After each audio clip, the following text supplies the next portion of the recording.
Well, with Forza, we want to appeal to a wide range of customers, and people play the game for a lot of different reasons. Real-world tracks are compelling because people want to go out and drive the tracks that they see on TV, and famous race car drivers have driven from all around the world these exotic locations.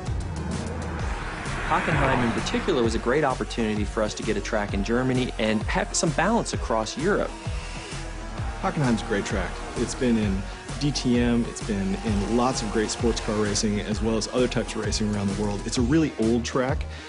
It's a very high-speed track. So it had a lot of great components for us. Hockenheim is very different from the Alps. It's in the middle of Germany, so it's one of the flattest tracks in the world. There really isn't any elevation change to the track itself. So it was just a very different experience. It's completely surrounded by trees, almost that sort of Black Forest feel, so that's something that we try to keep in mind as well. Last year, Turn 10 Studios traveled to Germany to capture the track to bring it to life in Forza Motorsport 4. First thing we wanted to do was drive around the track and get multiple perspectives of video for reference, and that really helps us get a good feeling for the track and help the other artists that weren't fortunate enough to come on the trip be able to get a real perspective of how things correlate to one another. My plan was to capture every square inch of this place, from the smallest details like tire skids to spherical panoramas. Between the three of us, I would estimate that we won't be leaving this track with less than 10,000 photos. We have many different techniques for capturing the track. One of them is that we lay down GPS splines. So we'll actually walk or drive around the track with different GPS devices so that we can accurately reproduce the topography and the camber of the track.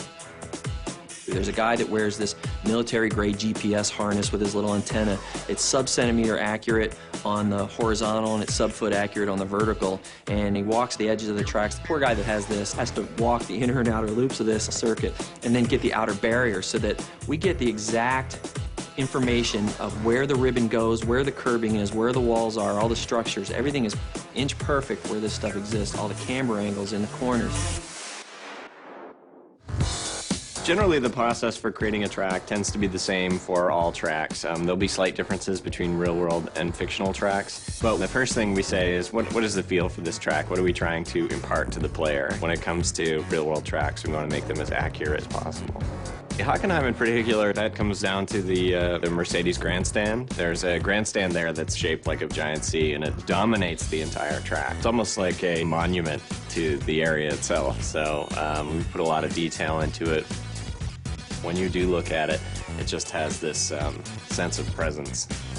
When we feel this is really solid, we move on to the next stage, which is your refine phase, and we start doing our textures. So basically everything is there and to a level that we would consider shippable, but may not have that extra level of sparkle that we want it to. And then we take it into the polish phase, which is where all the love comes in. We get in and we model all the little details, where we try and say, okay, at this point, we know a lot of people are going to hit this corner, so we're actually going to scuff this corner up a little bit so that it's got a little bit of that character to it.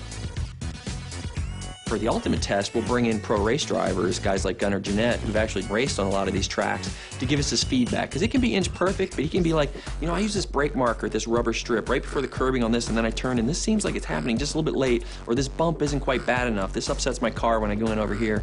So we go in there and we make sure we get all those little subtleties right as well. So when you're racing a track like Hockenheim in the game, it's going to feel and look just like it does in the real world to real drivers.